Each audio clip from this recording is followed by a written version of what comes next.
Do I have your attention? Do I have your attention? Do I have your attention? Do I have your attention? Do I have your attention? Do I have your attention? Welcome back to Quarantine Cooking with Alexis. I have a beverage today for my girlfriend that I'll be sharing. This is grapefruit soda, lime juice, well, a quarter of a lime squeezed in there, and some tequila. There will be some ice in here, but our freezer decided to go on the fritz Friday evening, so nice weekend break for us. There's a little bit of dry ice in there for some of the things, but it's not making ice cubes for us. So today we are making brownies. They were a request by my friend Jessica's daughter. So I have my mise en place all set up. This is eggs, sugar, vanilla, salt. This is unsweetened chocolate bar, unsweetened cocoa powder, some bittersweet chocolate, and because I didn't have quite enough bittersweet chocolate, about an ounce worth of semi-sweet chocolate is in there too in the form of some chips from some chocolate chip cookies you made before. And I've got 1 cup of flour over there. I have prepared my pan. This is a 9x9 pan. The recipe says 8x8. We're going to see how that's going to turn out for us. And I've got some water coming up to a simmer over here because we're going to melt our chocolate and butter over top of some slightly simmering water. I enjoy these quarantine cookies. I enjoy these quarantine cooking shows because they're really the only things these days that remind me that it's time to change my shirt, change my clothes in general. So these have been helpful in figuring out one day to the next. Ivy, my dog, is trying to trip me. Hey kid. So cheers, and we'll get to cooking here once this comes up to temperature. Hey, it's me again, just a small note. I do enjoy and love a mise en place, but I got a little ahead of my recipe, and I wasn't supposed to put the cocoa powder in here until after I had melted the butter and chocolate together first, and then I was supposed to whisk in the cocoa powder. But too late, so sad, gonna go with it anyway and see what happens. So I have a bowl here that is not going to be too mad about the heat. And because I put that cocoa powder in there when I shouldn't have, I'm trying to keep this moving and blend in that cocoa powder while everything's kind of melted. Hopefully that'll be all right. We'll see. It may just be a clumpy mess. But trying to keep things moving. Water's just warm. Got some steam coming off of it. It shouldn't be boiling. I don't want to cook the chocolate, I just want to melt it.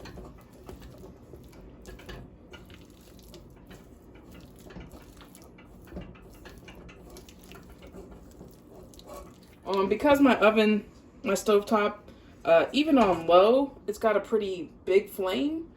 I'm just going to turn this off for now and just let the steam do the work.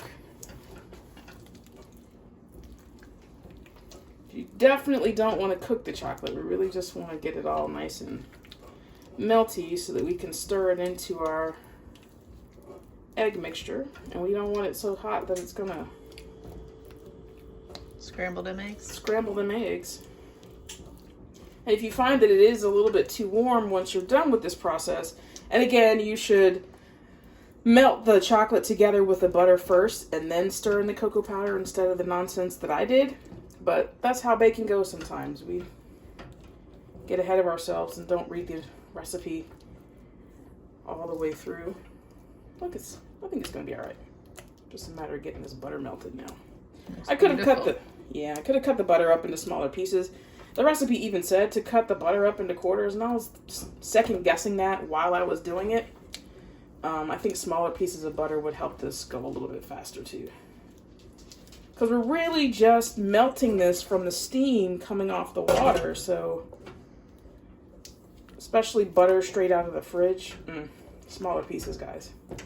I think we're doing okay in terms of smoothness. I'm really just trying to get the butter in here to melt. You can do this with whatever kind of heat-proof bowl that you own. Will glass work? Yeah, glass is fine. Because again, it's really just the steam coming off of there. At least I think glass is fine. I don't know. Whatever. Sure. I'm going to say sure. I am not an expert. I do computer stuff, y'all. I did go to culinary school for a hot minute, but that was years and years ago, and I don't remember everything they taught me. I thought I was going to be a chef, and I loved culinary school. I just did not like the hours chefs have to keep. I like to sleep. And I wanted to be a pastry chef, and those guys get up super early. I'm like, whew, this ain't for me. Love the instruction though, guys. This is great. I look good in a chef's uniform, I'll tell you that much. I believe that. And an excuse to wear Birkenstocks to work? What? All right. Closed toe, of course, but I think we're going to be all right with having put the cocoa powder in before everything else. This is looking pretty good as far as I'm concerned. I think I still see a little bit of butter lumps in there, so I'm going to get those.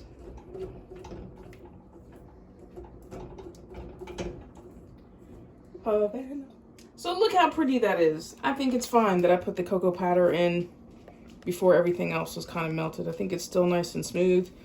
And again, we kind of did that with the double boiler method because we want this all nice and melted. We wanted these particular types of chocolate that come in a solid form, but putting them in a solid form into this batter is not going to be tasty for anybody. So that turned out really nice. So I've got the oven on at 350 degrees. Because I'm using a 9x9 instead of an 8x8 like the recipe asked for, I'm probably going to cook it for a little less time because the 9x9 means I'm making a thinner brownie instead of a thicker one. So that'll probably take less time to cook. I'm just waiting for this to, yeah, it's pretty cool. Once you can sort of touch the bottom of the pan, it's just a little bit warm. Then we can put it in here with our sugar and eggs. I'm going to give that another stir because that's been sitting while I did other things. So that's sugar, salt, 3 eggs, and in goes the chocolate, friends. And once that's well incorporated, we're going to put in, it's just 1 cup of flour in all this. That's it. Of course, I got chocolate all over my hands. So what else are you gonna do when you make brownies? Gonna get chocolate all over yourself.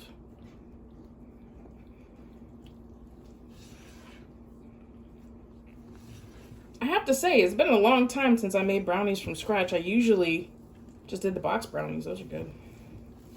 Pretty foolproof, but these might be delicious. And again, friends, when we're making delicate things with flour, what are we not doing?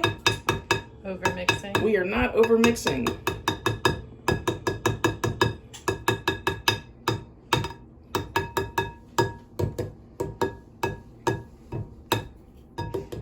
I want to get all that batter. Get off my beater. I'll just have to go directly into face. Guys, don't eat batter. Except make your own decisions. You're an adult. Okay. So this is foil. 2 pieces of foil going in opposite directions. That should help us lift it out of the pan. And that foil has been greased. I went kamikaze again. The recipe said spray cooking oil. And I just buttered it, so, well. I just took this out of the oven and I stuck a toothpick in there, and when it comes out, it should have a few little sticky crumbs stuck to it. So I probably left this in there a little bit too long, but that's not too bad. We'll see how this tastes later when we get to